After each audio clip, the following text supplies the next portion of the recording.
அனைவருக்கும் வணக்கம். பாரம்பரிய திருவள்ளுவர் குலவம்சம் பிரசன்ன ஜோதிடர் சுப மாரிமுத்து திருப்பூரிலிருந்து இந்த பதிவு உங்களுக்காக. ஐயா வணக்கங்க ஐயா. வணக்கம் ஐயா. ஐயா இப்போது மக்கள் சார்பாக ஒரு கேள்வி இன்றைக்கி நான் கேட்கலான் இருக்கேன். கேளுங்க ஐயா.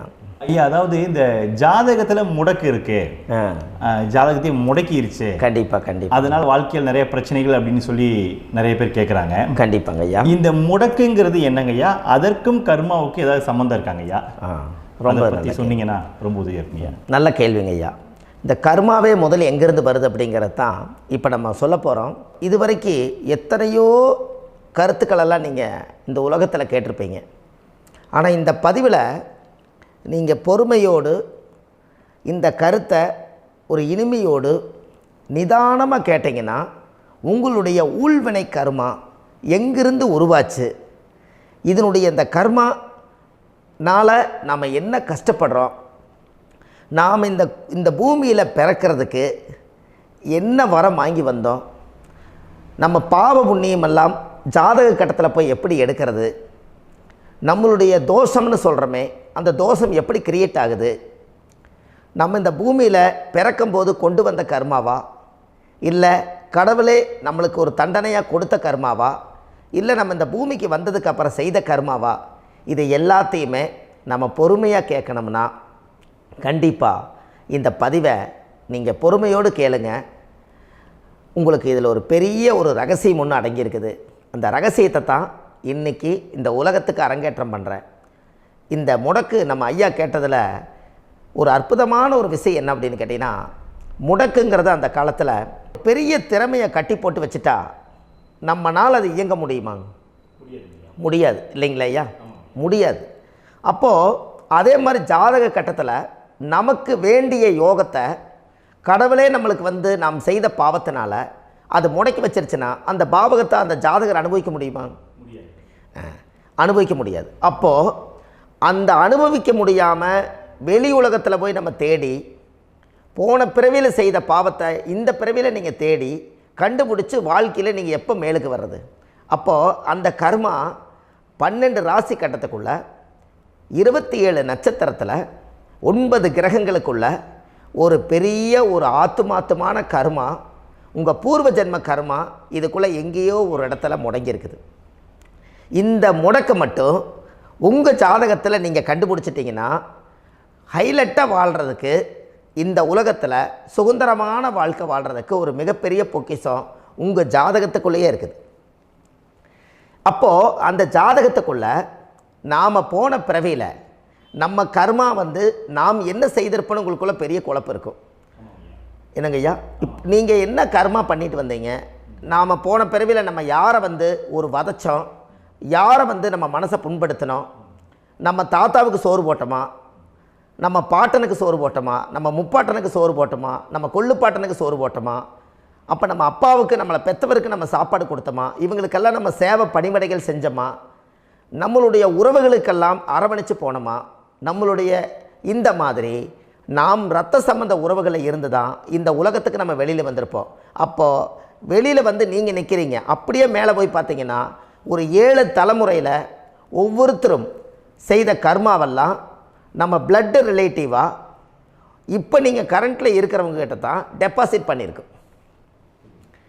அப்போ இது தெரியாமல் நாம் ஜாதகத்துக்குள்ளே போய் தசாபுத்தி நல்லா தனுங்க இருக்குது, நான் ரொம்ப கஷ்டப்படுறேன், என் ஜாதகத்தில் போய் பார்த்தேன் எல்லா கிரகங்களும் நல்ல வலிமையாக இருக்குன்னு தான் சொன்னாங்க, ஆனால் இன்னும் என்னுடைய கடன் அடையலை, இன்னும் என்னோடய கர்ம தீர்ந்த மாதிரியே தெரியல, எனக்குள்ளே ஒரு தாட்டு என்னமோ நான் ஒரு பின்தங்கின வாழ்க்கையிலே வாழ்ந்துட்டுருக்கேன் அப்படின்னு நீங்கள் சொல்லும்போது, அப்போ இதையெல்லாம் தாண்டி ஒரு கர்மா உங்களுடைய ராசி கட்டத்துக்குள்ளே எங்கேயோ ஒரு பக்கத்தில் ரகசியமாக புதைஞ்சிருக்கு. அப்போது அந்த ரகசியமாக புதைஞ்சிக்கக்கூடிய அந்த முடக்கு தான் இன்றைக்கி இந்த உலகத்துக்குள்ளே நீங்கள் தெரிஞ்சுக்கக்கூடிய விஷயம். அப்போ அந்த முடக்குங்கிறது ஒன்று உண்மை.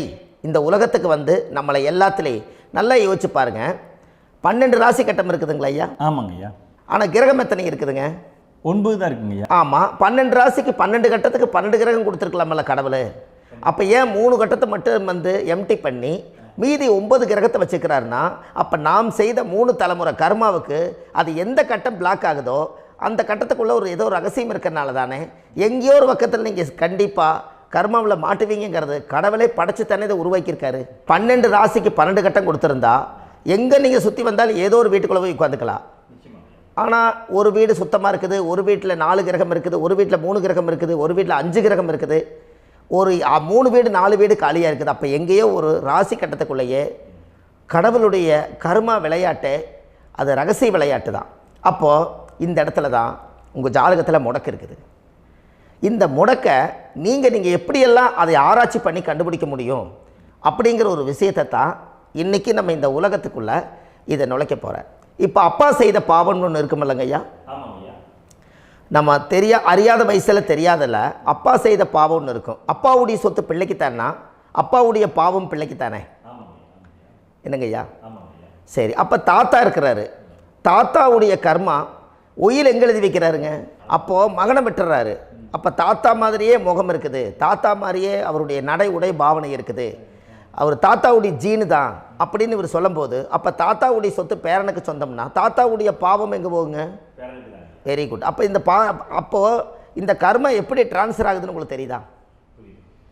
அப்போ நீங்கள் போன பிறவியில் அந்த தாத்தாவுடைய பேரனை நீங்கள் பிறக்கிறதுக்கு கர்மம் உங்களை செயல்பட வச்சுருக்குது. அதனால் நீங்கள் தாத்தாங்கிறீங்க. அதனால் அந்த கௌரவமாக எங்கள் தாத்தா சம்பாரித்த சொத்து நான் தான் அனுபவிக்கணுங்கிற விதியை நீங்கள் உருவாக்கிறீங்க. அப்போது இந்த ஜாதகத்தில் அந்த ஊழ்வினை தோஷந்தான் ஏதோ ஒரு வழியில் உங்களை கர்மாவை செயல்படுத்துது. அதனால தான் இந்த ஜாதகத்தில் எந்த ஒரு முடக்கை எடுக்கிறதா இருந்தாலும் சூரியன் என்ற நட்சத்திரம் எதுவோ அந்த நட்சத்திரத்துக்கு எந்த வீடு முடக்காகுதோ அங்கே தான் உங்களுடைய கர்மா ஒளிஞ்சிருக்கும். இதுதான் உங்களுடைய பெரிய ஒரு பொக்கிஷமான ரகசியம். சரிங்க ஐயா, இப்போ இதில் நவகிரகங்கள் 9 இருக்கும்போது ஏன் சூரியனை மட்டும் நம்ம இதில் எடுத்துக்கணும்னு நீங்கள் சொல்கிறீங்க? நல்ல கேள்விங்க ஐயா. நீங்கள் கேட்டீங்க பார்த்தீங்களா, 9 நவகிரகம் இருக்கும்போது சூரியனை மட்டும், அந்த சூரியன் என்ற நட்சத்திரம் பிறக்கும்போது அந்த வீடு மட்டும் முடக்காகுன்னு நீங்கள் கேட்டீங்க இல்லையா? இதுதான் அற்புதமான கேள்வி. ஏன் அப்படின்னு கேட்டிங்கன்னா, சூரியன் அப்பாவோட உயிர் கரு போய் அம்மாவுடைய பனிக்கூடத்தில் கர்ப்பத்தில் வச்சு 10 மாதம் 300 நாள் சுமந்து நீங்கள் இந்த பூமிக்கு வெளியில் வரும்போது நீங்கள் என்ன பாவத்தை இவங்க விதைச்சாங்களோ அந்த கர்மாவை வாங்கிட்டு தான் நீங்கள் வெளியில் பிரசவமாகறீங்க. இதுதானே? அப்போ சூரியன் என்ற நட்சத்திரம், அந்த சூரியனுங்கிறது உயிர் கருவல்லவா, அப்பாவுடைய உயிரணுக்கள் அம்மாவுடைய கருவிக்குள்ளே போய் நாம் குழந்தை வடிவத்தில் இருந்து 300 நாள் பாவ உன்னித்த பதிவில் ஏட்டு எழுதி ஒரு ஜாதகத்தை கையில் கொடுத்து பிறந்த உடனே உங்களுக்கு ஒரு ஏட்டை பெரட்டி நீ இப்படித்தான் விதி, இனிமேல் இப்படித்தான் நீ வாழணும்னு சொல்லி உங்கள் கர்மாவை நீங்கள் கர்மாவோடு தானே வெளியில் பிறக்கிறீங்க. அப்போ சூரியன் என்ற நட்சத்திரம் தானே இந்த உலகத்துக்கு ஒரு பெரிய ஒரு மகத்துவம். இப்போ பாருங்கள், விடிய வரைக்கும் நம்ம முழிச்சிட்ருக்குறோம், காலையில் சூரிய உதயமானால் அவங்கவுங்க செயல்படுறோம். மீதி எல்லா கிரகங்களுக்குமே வெளிச்சத்தை கொடுக்கக்கூடிய சக்தி சூரியனுடைய பிம்ப ஒளிக்குத்தானே உண்டு, என்னங்க ஐயா? அதனால தான் மேசத்து உச்ச வீடுன்னு சொல்லி மேசத்தை உச்சம்னு சொல்லி சூரிய உச்சத்தை அங்கே தான் வச்சாங்க. அப்போது அந்த காலச்சக்கரத்துக்கு 5ஆம் இடம் பூர்வ புண்ணியஸ்தானத்தில் போய் சிம்மத்தில் கொண்டு போய் சூரியனை ஆட்சி வீடுன்னு வச்சாங்க. அப்போது சூரியனில் இருந்து தான் அந்த மையப்புள்ளி உருவாகுது. அப்போ உங்களுடைய ஜாதகத்தில் அந்த சூரியனாகப்பட்டவர் பிறக்கும்போது நீங்கள் உங்கள் ஜாதகத்தை நீங்கள் எடுத்துக்கங்க ஐயா. நீங்கள் இன்றைக்கே போய் கதவை திறந்து உங்கள் பெட்டியை திறந்து பீர்வாவுக்குள்ளே உங்களுடைய ஜாதகம் இருக்குது, அந்த ஜாதகத்தை எடுத்து ஜோதிடர்கிட்டையே நீங்கள் சந்தேகம் கேட்குறக்கு முன்பு நீங்களே உங்களுடைய கர்ம பற்றி தெரிஞ்சுக்கிறதுக்கு இந்த பதிவில் உங்களுக்கு ஒரு ரகசியத்தை சொல்லித்தரேன். உங்கள் ஜாதகத்தில் இப்போ இது வரைக்கும் ராசி கட்டத்தை நீங்கள் பார்த்துருப்பீங்க, ஆனால் பாதசாரம்னு ஒன்று இருக்கும் இல்லைங்களா? ராசிக்கு பாதசாரம்னு ஒன்று இருக்கும். சூரியன் என்ன நட்சத்திரத்தில் இருக்குது, சந்திரன் என்ன நட்சத்திரத்தில் இருக்குது, செவ்வாய் என்ன நட்சத்திரத்தில் இருக்குது, புதன் என்ன நட்சத்திர காலில் நிற்குது, இதெல்லாமே அந்த சாரம் இல்லாத ஜோதிடம் சோரம் போய்விடும். அதனால் அந்த சாரத்தில் நிற்கிது பார்த்தீங்களா கிரகம், அதில் இப்போ நீங்கள் உங்களுடைய ராசி கட்டத்தை ஓப்பன் பண்ணுங்கள். இதில் ராசி கட்டத்தில் சூரியன் என்ற நட்சத்திரம்னு ஒன்று இருக்கும் இல்லைங்களா? அது எதுவாக வேணாலும் இருந்துட்டு போட்டோம். அந்த நட்சத்திரம் தான் நீங்கள் பிறக்கும்போது தாயுடைய கருவறைக்குள்ள கரு உருவான நட்சத்திரமே அதுதான். புரிஞ்சுங்களா ஐயா? பிறக்கும்போது நீங்கள் அந்த கருவுடைய நட்சத்திரம் அப்பா வந்து கருவை உருவாக்கி கர்மாவை விதைச்சது அந்த சூரியன் என்ற நட்சத்திரம் தான். அந்த வீட்டுக்கு தான் இந்த ராசி கட்டத்தில் உங்களுக்கு முடக்கு உருவாகுது. புரிஞ்சுங்களா ஐயா? அப்போது ஒரு ஜாதகத்தில் சூரியன் என்ற நட்சத்திரம் எதுவோ அதுதான் உங்களுடைய கர்மா நட்சத்திரம். இப்போ நம்ம பிறக்காதுக்கு முன்னாடி அப்பா கட்டத்தில் அந்த கர்மா டெபாசிட் ஆகிருக்கும். அதை ட்ரான்ஸ்ஃபர் எப்படி பண்ணுறாரு? அவருக்கு ஒரு கல்யாணம் வச்சு அவர் குடும்ப வாழ்க்கையில் வாழ்ந்து நம்மளோட உயிர் கருவை கொண்டு போய் ஊராம் பொண்ணை கல்யாணம் பண்ணி பொண்டாட்டின்னு எடுத்துக்கொண்டு அந்த பொண்டாட்டிங்கிற உரிமையாகி இவருடைய உயிர் கரு உருவாகி வாரிசுகள் வெளியில் வருது. அதானங்க ஐயா? அப்போது அந்த சூரியன் என்ற நட்சத்திரம் தான் இந்த உலகத்தில் ஒரு பிரம்மாண்டமான நட்சத்திரம். இந்த நட்சத்திரம் உங்கள் மனசுக்குள்ளே ஏதாவது இருந்துச்சுன்னா உங்கள் வீட்டில் ஏதாவது ஒரு நல்ல விஷயங்கள் நீங்கள் பண்ணுறதா இருந்தால் அந்த கர்மா நட்சத்திரம் சூரியனுடைய நட்சத்திரம் இருக்குது பார்த்தீங்களா, அந்த நட்சத்திரத்தில் எந்த ஒரு சேவைகளும் செய்யக்கூடாது. அதுதான் கர்மா. அதை போய் நீங்கள் ஆக்டிவேட் பண்ணி விட்டீங்கன்னா அது முன்னோர்களை வந்து நீங்கள் வந்து தொந்தரவு பண்ண மாதிரி. அந்த கர்ம நட்சத்திரம் தான் உங்கள் வாழ்க்கையில் அது புதஞ்சிருக்கிறதா. இப்போ குழந்தை பிறந்தாலோ சீர் சீமந்தங்கள் நீங்கள் செய்கிறதாலோ கல்யாணம் முக்கிறதுனாலோ உங்கள் ஜென்ம நட்சத்திரத்தன்னைக்கு கல்யாணம் பண்ண வேண்டாம்னு சொல்லிக்கிறாங்கல்லங்க. உங்களுக்கு ஜென்ம நட்சத்திரத்துக்கு முன்னாடி உங்களை உருவாக்குன நட்சத்திரம் தான் ஜென்ம நட்சத்திரம். அப்போ சூரியன் என்ற நட்சத்திரம் அப்பாவுடைய ஜென்ம நட்சத்திரமாக அந்த ஊழ்வினை கர்மம் செயல்படுது. அப்போ அந்த முடக்கு யார் வழியில் வந்தது? முன்னோர்கள் வழியில் வந்தது. முன்னோர்கள் கட்டி வச்சது யாரைய? குலதெய்வத்தை. அப்போ அந்த குலதெய்வத்தை போய் சாமிக்கு போய் வீடு வாசல்லாம் வலித்து குலதெய்வத்தை போய் தேங்காய் பழம் பூ மாலை கல்கண்டு வாங்கி அர்ச்சனை பண்ணி ஒரு அன்னதானம் ஒன்று பண்ணிவிட்டு சாமிக்கு பொங்கல் வச்சு நைவேத்தியம் பண்ணிவிட்டு உங்கள் ஜாதகத்தை வச்சு பூஜை பண்ணிவிட்டு வாங்க. அதுக்கப்புறம் தான் உங்கள் கர்மாவை கண்டுபிடிக்கிறதுக்கு வழியே பிறக்கும்.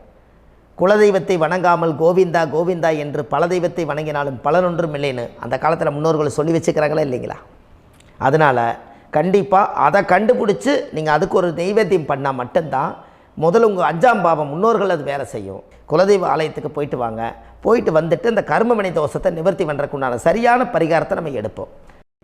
அப்போது உண்மையாலுமே ஒரு ராசி கட்டத்துக்குள்ளே இந்த மாதிரி ஒரு அந்த கர்ம தோஷம் இருப்பதனால இந்த கர்மா தோஷத்துக்கு அந்த முடக்க தோஷங்கிறத நீங்கள் எடுத்து அதை கண்டுபிடிச்சி அந்த சூரியன் என்ற நட்சத்திரம் எந்த ராசி கட்டத்தில் போய் முடக்காயிருக்குதோ அந்த முடக்கு எந்த பாவகம் வந்து நம்மளுக்கு லாக் ஆகிருக்குதோ அந்த பாவகத்துக்கு உண்டான பரிகாரங்கள் அதுக்குரிய ஸ்தலங்கள் அந்த கோவில்களில் போய் சுவாமிக்கு தேங்காய் பழம் பூமாலை கல்கண்டு வாங்கி அர்ச்சனை பண்ணி நீங்கள் அந்த கோவிலுக்குள்ளே போய் உட்காந்து சாமி கும்பிட்டு வந்தீங்கன்னா உங்களுடைய ஜாதகத்தில் இருக்கக்கூடிய அந்த முடக்கு தோசை நீங்கி வாழ்க்கையில் நீங்கள் எதை சாதிக்க வந்தீங்களோ அந்த சாதனையை நீங்கள் சாதிச்சிட்ருப்பீங்க.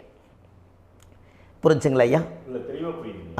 ஏன் அப்படின்னா அந்த முடக்கு நட்சத்திரத்துக்குள்ளே தான் ஒரு தோஷம் இருக்குது. இப்போ அந்த காலத்தில் பாருங்கள் ஐயா, முன்னோர்கள் எல்லாம் நிறைய பேர் கோவில் கட்டி வச்சுட்டு போயிருக்காங்களா இல்லைங்களா? இந்த கோவில் எதுக்காக கட்டி வச்சுக்கிறாங்கன்னா அவங்க கட்டினவங்களுக்கும் அந்த முடக்கு தோஷம் இருந்திருக்குது. ராஜாக்கள் இருந்திருக்குது, மன்னர்கள் காலத்தில் இருந்திருக்குது, ஜமீன்தார் காலத்தில் இருந்திருக்குது. இப்போ அவங்களுடைய அமைப்புகள் எல்லாமே முன்னோர்கள் என்னமோ அறியாமல் தெரியாத தன்னடக்கம் இல்லாத ஒரு கர்மாவை இவங்க செஞ்சிட்டாலும் அதுக்குரிய பரிகார ஸ்தலங்களை கொண்டு போய் அந்த காலத்திலே ஜாதகம் பார்த்து நம்ம வந்து முன்னோர்களுடைய பாவத்தை நாம் செய்த பாவத்தையும் தீர்த்துட்டு நமக்கு கீழே அடுத்த சந்ததிகள் அடுத்த தலைமுறைகள் வந்தாலும் இந்த கோவில்களுக்கு வந்து விளக்கு போட்டு சாமி கும்பிட்டு இந்த மண்ணை மிதிச்சுட்டு போனால் அன்னையோடு அந்த கர்மா தீருங்கிறது அந்த காலத்திலேயே முடக்க தோஷ பரிகாரத்தை கோவில் வழியில் அந்த காலத்தை திசை திருப்பி வச்சுருக்காங்க. அப்போ நீங்கள் கோவிலுக்கு போகாமல் கண்டிப்பாக இந்த பரிகாரத்தை நீங்கள் உடைக்க முடியாது. ஏன் உடைக்க முடியாதுன்னா இப்போ நீங்கள் எத்தனை வருஷம் வாழ்கிறீங்க ஐயா? 120 வருஷமே வச்சுக்கோங்க. சூரியன் திசை 6 வருஷம், சந்திரன் திசை 10 வருஷம், செவ்வாய் திசை 7 வருஷம், ராகு திசை 18 வருஷம், குரு திசை 16 வருஷம், சனி திசை 19 வருஷம், புதன் திசை 17 வருஷம், கேது திசை 7 வருஷம், சுக்கிரன் திசை 20 வருஷம். இப்போ நான் சொன்ன டோட்டலெல்லாம் கூட்டிங்கன்னா 120 வருஷம் வரும். இது ஒரு மனிதர் பிறந்து பூரண ஆயுளோடு வாழ்ந்தால் இந்த 120 வருஷம் வாழ்ந்தால் அவர் இந்த பூலோக பதவி விட்டு சிவலோக பதவி போயிடுவார். அதுக்கு பேர் தான் பூரண ஆயுள் என்று பொருள். அப்போ இந்த பூரண ஆயுளை வாழ்ந்தவருக்கு 120 வருஷம். கோயில் எத்தனை வருஷம் வாழுதுங்க ஐயா? கோயில் பழங்காலத்து கோயிலெல்லாம் எத்தனை வருஷம் வாழுதுங்க? 12 வருஷத்துக்கு கும்பாபிஷேகம். அது ஓகே, அது பரவாயில்ல. 12 வருஷத்துக்கு ஒருக்கா பழசை புதுப்பிச்சு கும்பாபிஷேகம் பண்ணி மறுபடியும் அதுக்கு பவர் ஊட்டி சக்தி ஊட்டி அதுக்கு உருவேற்றுறாங்க. நான் சொல்கிறது கோயில் 5000 வருஷம் 4000 வருஷம் பெரிய பெரிய சித்தர்கள், மகான்கள், ரிஷிமார்கள், யோகிகள், சித்தர்கள் இவங்களெல்லாம் போய் கோவில்லையே சிவனையும் பெருமாளையும் வழிபாடு பட்டுட்டு கோவில்லையே ஒரு ஓரத்தில் ஜீவசமாதி ஆயிட்டாங்கன்னு பழைய கால கோயிலில் சித்தர்கள் குடியிருக்காங்களா இல்லைங்களா? இருக்காங்கல்லங்க ஐயா. அப்போது நாம் 120 வருஷம் வாழ்கிறோம், கோவில் 5000 வருஷம் வாழுது. எங்கே சக்தி அதிகமாக இருக்குன்னு சொல்லுங்க? கோவிலில் தாங்க ஐயா. கோயில் தான், அதில் ஒன்றும் மாற்றம் இல்லைங்களே. கோயில் தாங்க. அப்போ கோவிலில் தான் அந்த சக்தி இருக்குதுன்னு நீங்கள் சொல்கிறீங்க. அப்போ உங்களுடைய கர்மாவை உடைக்கிறதுக்கு 120 வருஷம் பெருசா 5000 வருஷம் பெருசான்னு சொல்லுங்கள்? 5000 தாங்க. அப்போ 5000 வருஷம் உள்ள அலைகள் எத்தனை அந்த சிவனுக்கு இப்போ சிவன் கோயிலே உங்களுக்கு முடக்கு தோஷத்துக்கு ஒரு கோயில் வருதுன்னு வச்சுக்கோங்க. அந்த கோவிலில் எத்தனை முடக்குகளுக்கு உண்டான கோவில்கள், எத்தனை பழங்களை ஊற்றி சாமிக்கு அபிஷேகம் பண்ணியிருப்பாங்க, எத்தனை பால் கூட ஊற்றிருப்பாங்க, பன்னீர், தேன், இளநீ, மஞ்சள் நீர், திருமஞ்சனம், அபிஷேகம், பொங்கல், நைவேத்தியம் இத்தனையும் செஞ்சு அந்த சிவனை சிவனாக பார்த்து அந்த கருவறைக்குள்ள ஒரு கிராணங்கள் வரும்போதும் கூட பாதுகாப்பு பண்ணி வச்சு நல்ல சக்தியோடு அந்த கருவறையை புத்தியோடு அவங்க வேலை செஞ்சு அந்த காலத்தில் வச்சுருக்காங்களா இல்லைங்களா? அப்போது நம்ம வீட்டை அவ்வளோ சுத்தமாக வச்சுருக்க முடியுமா? என்னதான் வாஸ்து இருந்தாலும் முடியாது இல்லைங்களா? அப்போது அவ்வளவு ஒரு பவர்ஃபுல்லான கோவில் அந்த முடக்கு தோஷத்துக்குள்ளே ரகசியமாக அந்த கோயில் அடங்கியிருக்குது. உங்கள் ஜாதகத்துக்குள்ளே உண்மையாலுமே ஊழ்வினை கோயில், கர்மவினை கோயில் அதுக்குள்ளே இருக்குது. அந்த ஜாதகத்தை கணிச்சு பார்த்தா கரெக்டாக உங்களுடைய ஜாதகத்தில் அப்பாவுடைய கருவறையிலேருந்து உயிர் உருவாகிற நேரத்தில் இருந்து இப்போ வரைக்கும் நீங்கள் கரண்ட்டில் வாழ வரைக்கும் அந்த கர்ம கூட வர்றதை ஒரே ஒரு இடத்துல போனால் மட்டும்தான் விட்டுட்டு வர முடியும். அது எந்த வீடு அப்படின்னு கேட்டால் உங்களுக்கு அப்பாவுடைய கர்மா வழியில் போய் அந்த கோவில் பழையகால கோயில், பழையகால தெய்வங்கள், அந்த கோவில் தான் உங்கள் ஜாதகத்துக்குள்ள ரகசியமாக இருக்கும். அது ஏன் இந்த பதிவில் உங்களால் சொல்ல முடியாது அப்படின்னா, இந்த பதிவில் ஏன் உங்க சொல்ல முடியாதுன்னா உங்கள் ஜாதகம் தெரியாமல் என்ன கோயிலை நீங்கள் சொல்லுவீங்க? இப்போ பொதுவாக ஒரு நட்சத்திரத்துக்கு ஏதோ ஒரு கோவிலை அவங்க சொல்லி நீங்கள் போயிட்டு வர்றீங்கன்னு வச்சுக்கோங்க. ஆனால் அது வேலை செய்யலைன்னா நம்மளுக்கு என்னங்க இவ்வளோ கஷ்டப்பட்டு போய் அதை பலனடையிலேன்னு கேள்வி கேட்டக்கூடாது. உங்கள் ஜாதகத்தை நீங்கள் கொண்டாங்க, உங்கள் டேட் ஆஃப் பர்த் டயத்தை போட்டு ஜாதகத்தை கணிச்சு நீங்கள் சூரியன் என்ற நட்சத்திரத்துக்கு உங்களுடைய கர்மவினை கோவில் யார், உங்களுடைய முடக்கு யார், ஊழ்வனை தோஷத்துக்கு உண்டானவர் யார், தாய் வழி கர்மா யார், தந்தை வழி கர்மா எது, நீங்கள் பிறக்கும்போது வந்த கர்மா என்ன, இது எல்லாம் கணிக்காமல் பொதுவாக ஒரு கோயிலில் போய் நீங்கள் பாட்டுக்கு சாமி கும்பிட்டு வந்தால் பலன் எப்படி கிடைக்கும்? கண்டிப்பாக கிடைக்காதுங்க ஐயா. என்னங்க ஐயா? அது தெரிஞ்சு பண்ணாதான் சரியா? ஒரு டாக்டர்கிட்ட போகிறீங்க, என்னை அப்படியே ஸ்கேன் பண்ணி ஒரே ஒரு மாத்திரை கொடுங்கன்னு கேட்டால் டாக்டர் கொடுப்பாருங்களா?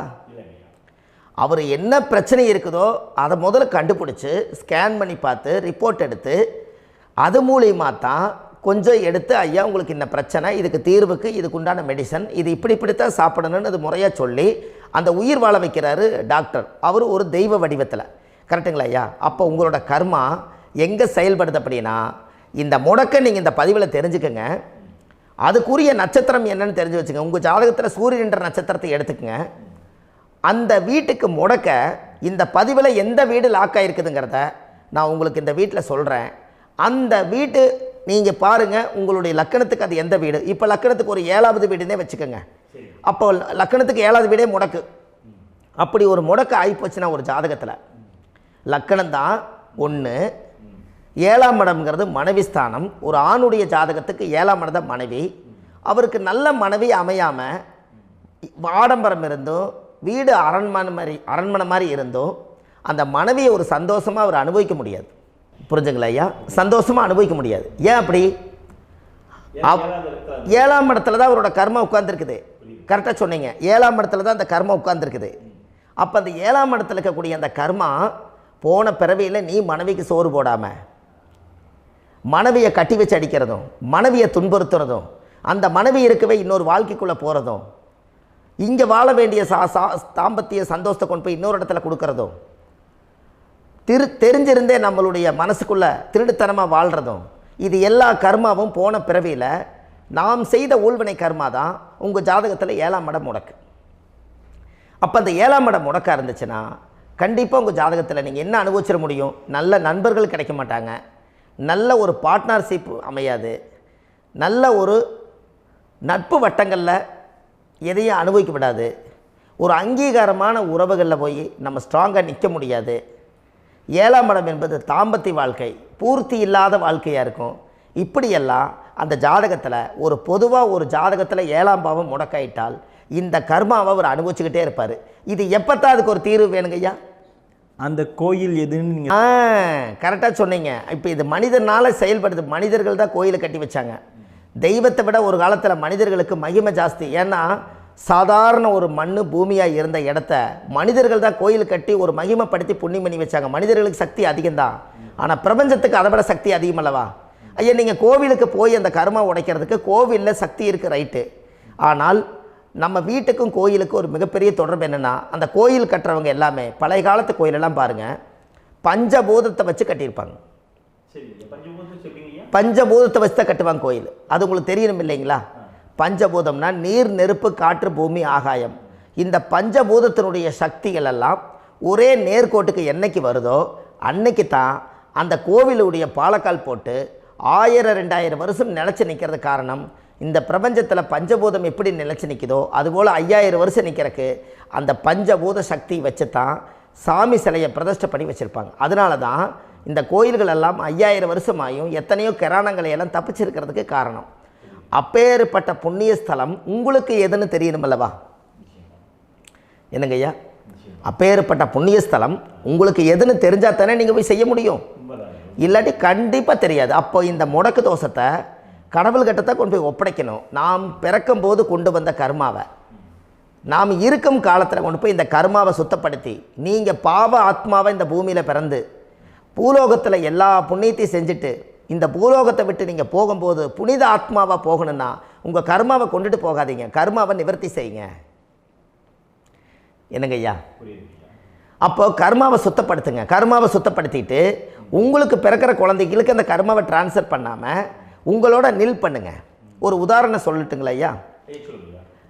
ஒரு காந்தம் ஒன்று இருக்குது இல்லைங்களா? ஒரு காந்தம்ங்கிறது ஒரு தாத்தாவாக வச்சுக்கோங்க. ஒரு இரும்பை கொண்டு போய் வச்சா ஒட்டு மோட்டாதா? அப்போ ஒட்டுனோடனே காந்தம்ங்கிறது தாத்தா, அவருக்கு பிறந்த வாரிசுக்கு அந்த கர்ம டிரான்ஸ்ஃபர் ஆயிருமா? சரி, இன்னொரு இரும்பை கொண்டு போய் வைங்க, ஒட்டு மோட்டாதா? அப்போ அது பேரனுக்கு வைங்க, பேரனுக்கு வந்துருச்சு அந்த கர்மா. இன்னொரு இரும்பை கொண்டு போய் வைங்க, அந்த காந்தத்துக்கு நேர் இன்னொன்று வைங்க, ஒட்டு மோட்டாதா? அப்போ அதை கொண்டு போய் நம்ம கொள்ளு பேரனுக்கு வைங்க. இப்படியே டிரான்ஸ்ஃபர் ஆகி தலைமுறையாக இந்த கர்மா தொடர்ந்துக்கிட்டே இருக்குது. இந்த இடத்துல கொண்டு போய் காந்தத்துக்கு இரும்பு ஒட்டிகிட்டே இருக்குதுல்ல, இந்த இடத்துல ஒரு மரக்கட்டை செஞ்சு கொண்டு போய் கரெக்டாக வச்சுக்கினே போட்டுமா? அந்த மரக்கட்டையை கொண்டு போய் வைக்கிறவர் யார்? மரக்கட்டை வச்சுட்டு அடுத்த வாரிசு புனிதமாக பிறந்துட்டு அந்த மேலே இருக்கிற கர்மாலாம் இந்த அடுத்த இதுக்கு வராதல்ல. இதுதாங்க ஐயா கர்மா. தொடர்ந்து வரக்கூடிய கர்மாவை அதை நில் பண்ணணுங்கிறதுக்கு பேர் தான் இந்த உதாரணத்தை சொன்னவங்களுக்கு.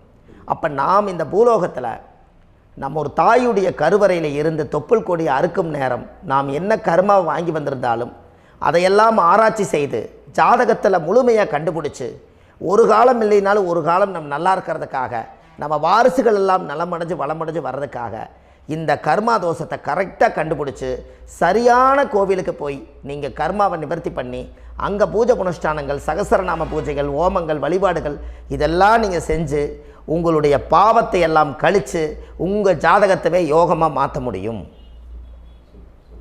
கண்டிப்பாக மாற்ற முடியும். ஏன்னா நம்ம யாரை நம்பி செய்கிறோம்? சரியான கடவுள்கிட்ட வழிகாமிக்க போகிறோம். அப்போ கடவுள் பொய்யாயிருவாரா? ஐயா நம்ம அதாவது அந்த காலத்தை சொல்லுவாங்க, சத்தியுள்ள சாமி கும்பிட்டு புத்தி உள்ள உள்ளே பெக்கணும்னு சொன்னாங்க. 16 வதபதன்னு பெக்கலை, எல்லாம் அறிவோடு பெற்றாங்க. அதனால் எல்லாமே தாய் தந்தைகள் பேச்சை கேட்டாங்க. அன்றைக்கி எல்லாருமே தாய் தந்தைகளுக்கு தூணாக நின்னாங்க.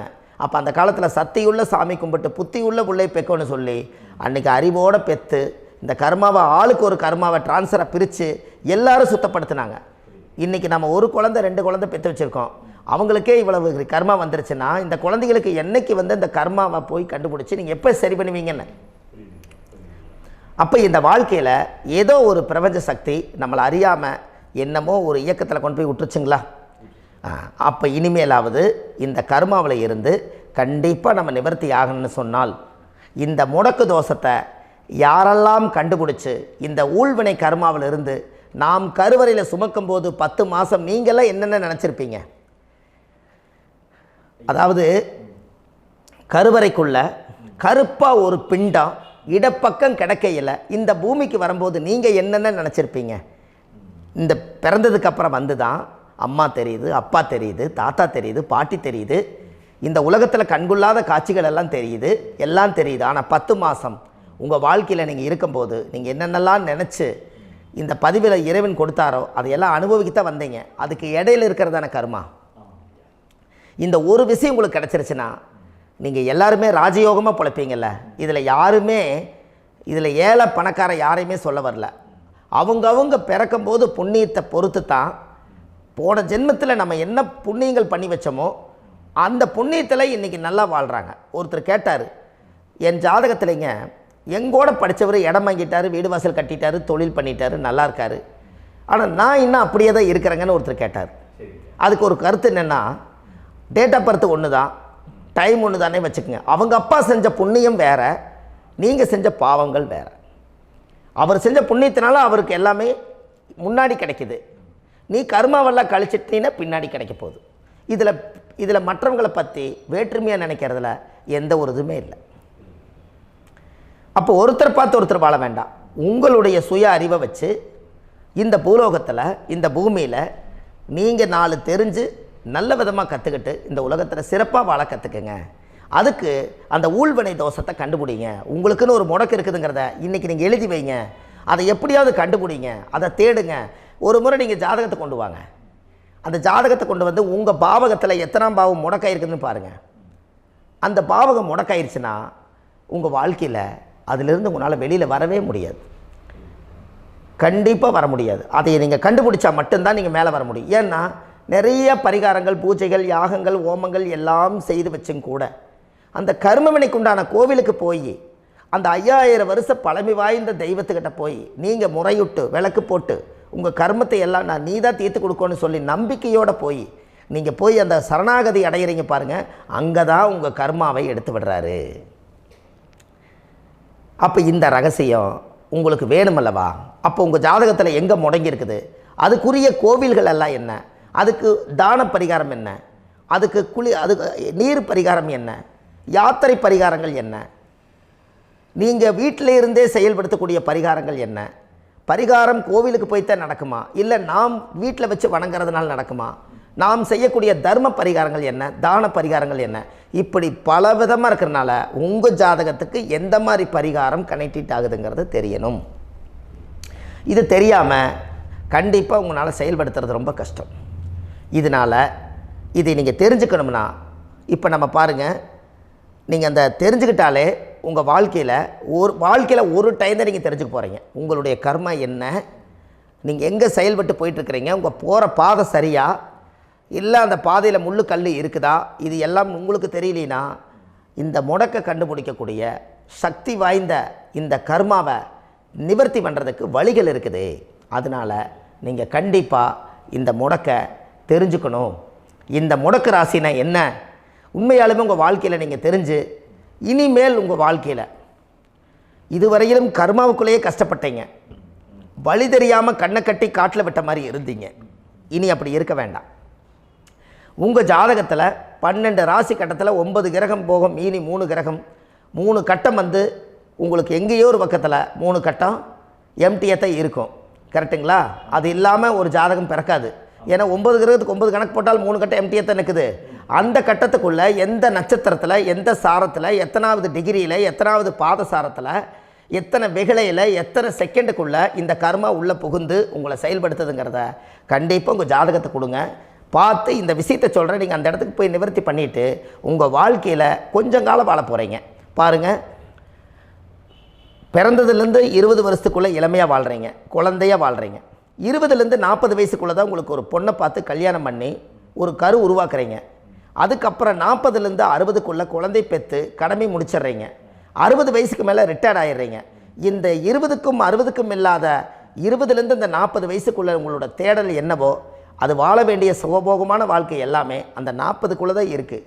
இந்த 40க்குள்ளே இருக்கக்கூடிய வாழ்க்கையை இந்த கர்மா தெரியாமல் காலத்தை வீணாக்க வேண்டாம். வாழ வேண்டிய வயசில் நீங்கள் வாழணும். அதுக்குரிய கர்மாவை நீங்கள் சுத்தப்படுத்துங்க. எப்படியெல்லாம் நீங்கள் சந்தோஷமாக வாழ்கிறீங்கன்னு எனக்கு ஒரு தகவல் கொடுங்க. வேறு லெவலில் நீங்கள் இருப்பீங்க. கண்டிப்பாக இந்த பதிவில் உங்களுக்கு நான் இந்த விஷயத்தை கொடுக்க போகிறேன். இந்த முடக்கு நட்சத்திரங்கள் என்ன அப்படிங்கிறத இந்த பதிவில் நீங்கள் ஒரு நோட் ஒன்று எடுத்துக்கோங்க, குறித்து வச்சுக்கோங்க. இதில் இருந்து அவங்கவுங்களுக்கு முடக்கு நட்சத்திரம் என்னங்கிறத இந்த பதிவில் நான் உங்களுக்கு கொடுக்குறேன். இந்த வீடு தான் அது முடக்குங்கிறத சொல்கிறேன். இதையெல்லாம் நீங்கள் தெரிஞ்சு உங்கள் ஜாதகத்தவே நீங்கள் முடக்கு எடுத்து கண்டிப்பாக உங்கள் வாழ்க்கையில் நீங்கள் நல்லா இருப்பீங்க. அதுக்கு ஒரு நோட் எடுத்து வச்சுக்கோங்க. இது வரைக்கும் கர்மாவை பற்றி நம்ம பேசினோம். உங்கள் ஜாதகத்தில் சூரியன் என்ற நட்சத்திரத்துக்கு தான் முடக்குன்னு சொன்னீங்களே, எந்த வீடுங்கிற ரகசியத்தை இன்றைக்கி நம்ம எல்லோரும் தெரிஞ்சுக்கலாமா? இத்தனை காலமாக நீங்கள் தெரிஞ்சுக்காத ஒரு ரகசியத்தை இன்றைக்கி உங்கள் ஜாதக கட்டத்தில் நீங்களே முடக்க கண்டுபிடிச்சி அதுக்குண்டான பலனை தேட போகிறீங்க. அந்த தேடல் தான் உங்களை கொண்டு போய் உட்கார வைக்க போகுது. ஒரு உதாரணம், உங்கள் ஜாதகத்தில் பாதசாரம் இருக்குது அல்லவா? அந்த பாதசாரத்தில் சூரியன் என்ற நட்சத்திரம், சூரியன் நின்ற நட்சத்திரம் பாதசாரத்தில் கரெக்டாக எடுங்க. சூரியன் என்ற நட்சத்திரம் ரோகிணியாக இருந்தால் அந்த ரோகிணி நட்சத்திரத்துக்கு அந்த தாய் வீடு கடகம்தான் முடக்கு. அந்த கடகத்தில் தான் தாயுடைய கர்மம் ஒளிஞ்சிருக்குது. நீங்கள் தாயுடைய கருவறையில் இருந்து தொப்புள் கொடியை அறுக்கும்போதே உங்களுடைய ஊழ்வினை தோஷம், உங்கள் முன்னோர்கள் செஞ்ச பாவ புண்ணியமெல்லாம் கடகத்தில் போய் முடங்கிருச்சு. அப்போ தாய் வீட்டு கர்மாவை நீங்கள் சுமந்துக்கிட்டு இருக்கிறீங்க. தாயுடைய கர்மாவுக்குள்ளே தான் அந்த ரகசியம் அடங்கியிருக்குது. அதை சரியாக கண்டுபிடிச்சி அந்த முடக்க உங்கள் ஜாதகத்தில் எந்த கிரகமாக இருந்தாலும் சரி, கடகராசியில் எந்த கிரகமாக இருந்தாலும் அது முடங்கியிருக்கும். அந்த முடக்கை என்றைக்கு நீங்கள் ரிலீஸ் பண்ணுறீங்களோ அன்றைக்கி தாய் வீடே உங்களுக்கு சுத்தமாயிருமில்ல.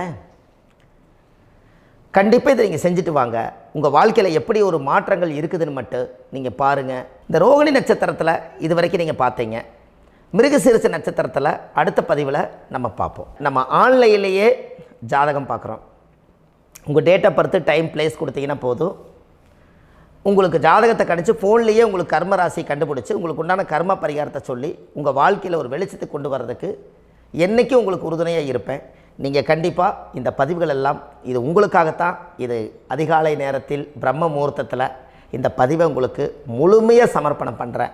இதை கற்று இதை வழி நடத்தி இதைய எப்படியெல்லாம் இந்த முடக்கை கண்டுபிடிச்சி இப்படியெல்லாம் பேச வச்சு அழகு பார்க்க நம்ம முன்னோர்களுடைய ஆசீர்வாதமும் இந்த முடக்கை கண்டுபிடிச்ச குருமார்களும் அவங்களுடைய குடும்ப பாரம்பரிய வம்சாவளிகளும் எல்லாருமே நல்லா இருக்கணும். அதுக்காக இந்த நேரத்தில் நான் வந்து அடியேன் சுப மாரிமுத்தாக இருந்து திருப்பூர்லேருந்து இந்த பதிவை உங்களுக்கு நான் கொடுக்குறேன். கண்டிப்பாக இந்த முடக்கு கோயிலுக்கு, இந்த முடக்கு தோஷத்துக்கு உண்மையான பரிகாரங்கள், எளிமையான பரிகாரங்கள் நீங்களே வாழ்க்கையில் செஞ்சு ஆதிகால பரிகாரங்கள் உங்கள் மனசுக்குள்ளே இருக்குது. அதை செயல்படுத்தினா மட்டும் போதும், வாழ்க்கை எங்கேயோ போயிடும். கண்டிப்பாக ஒரு முறை உங்கள் ஜாதகத்தை அனுப்பி வைங்க, உங்களுக்கு நான் பார்த்து பலன் சொல்கிறேன். இன்றைக்கி நான் கொடுத்த பதிவுகள் எல்லாம் உங்களுக்கு ரொம்ப பயனுள்ளதாக இருந்திருக்கும். உங்களுக்கு இது வரைக்கும் எத்தனையோ கர்ம வினைகளை பற்றி தெரியாமல் இருந்திருப்பீங்க. இந்த பதிவில் நிறைய கேட்டு தெரிஞ்சுக்கிட்டீங்க. இதெல்லாம் வாழ்க்கையில் ரொம்ப முக்கியமான பரிகாரங்கள், எளிமையான பரிகாரங்கள். நேராக நீங்கள் கடவுளை தான் கெட்டியாக பிடிக்க போகிறீங்க. அந்த பரிகாரங்கள் எல்லாம் செஞ்சு அதிகாரமாக வாழ்ந்து இந்த பூலோகத்தில் நல்ல சிறப்பாக வாழ்கிறதுக்கு இந்த பரிகாரம் உங்களுக்கு ரொம்ப யூஸ்ஃபுல்லாக இருக்கும். கண்டிப்பாக இந்த பதிவை செய்யுங்க. நம்ம பாரம்பரிய திருவள்ளுவர் குல வம்சம், பிரசன்ன ஜோதிடர் சுப மாரிமுத்து, திருப்பூரில் இருக்கேன். 30 ஆண்டு காலமாக நம்ம ஜோதிடம் பார்த்து கொண்டு இருக்கிறோம். இவ்வளவு காலமாக எத்தனையோ ஆயிரக்கணக்கான மக்களுக்கு நம்ம ஜோதிடம் பார்த்து வழிகாட்டி நிறைய மக்களுக்கு நிறைய சேவைகள் செஞ்சுருக்கேன். நிறைய கோயில் கட்டி வச்சுருக்கேன், கும்பாபிஷேகங்கள் பண்ணி வச்சுருக்கேன், அன்னதானங்கள் நிறையா பண்ணி வச்சுருக்கேன், புண்ணிய யாத்திரைகள் நிறைய போய் வந்திருக்கேன். மக்களுக்காகவே நான் உங்களுக்கு உழைக்க தயாராக இருக்கேன். இந்த ஜோதிடம் வந்து என்னுடைய ஒரு பாரம்பரியமாக, என்னுடைய அப்பா தாத்தா முன்னோர்கள் இதெல்லாம் எங்களுடைய குலத்தொழில் இது. அதனால் நாங்கள் பாரம்பரியமாக திருவள்ளுவர் குல வம்சம். வள்ளுவர் வாக்குன்னு யூடியூப் சேனலில் போனீங்கன்னா 1000 பரிகாரங்கள் கொடுத்துருக்கேன். அதுவும் உங்களுக்கு ரொம்ப யூஸ்ஃபுல்லாக இருக்கும். வள்ளுவர் வாக்கு அப்படின்னு போடுங்க. அப்படி இல்லைன்னா சுப மாரிமுத்துன்னு போடுங்க.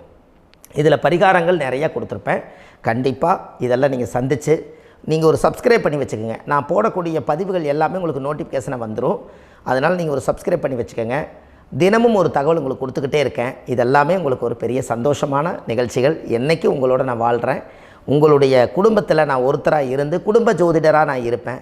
கண்டிப்பாக ஆயுளுள்ள வரைக்கும் உங்களுக்காக இந்த ஜோதிடத்துக்கு உழைச்சி உங்கள் குடும்பத்தில் ஒருத்தராக நான் வந்து ஒரு ரத்த உறவில் நான் வந்து இந்த பூர்வ ஜென்மத்தில் உங்களுக்கு நான் கடமைப்பட்டிருக்கேன். கண்டிப்பாக அடுத்த பதிவில் உங்களை நான் சந்திக்கிறேன். வாழ்வது ஒரு முறை, வாழ்த்தட்டும் தலைமுறை. நன்றி, வணக்கம்.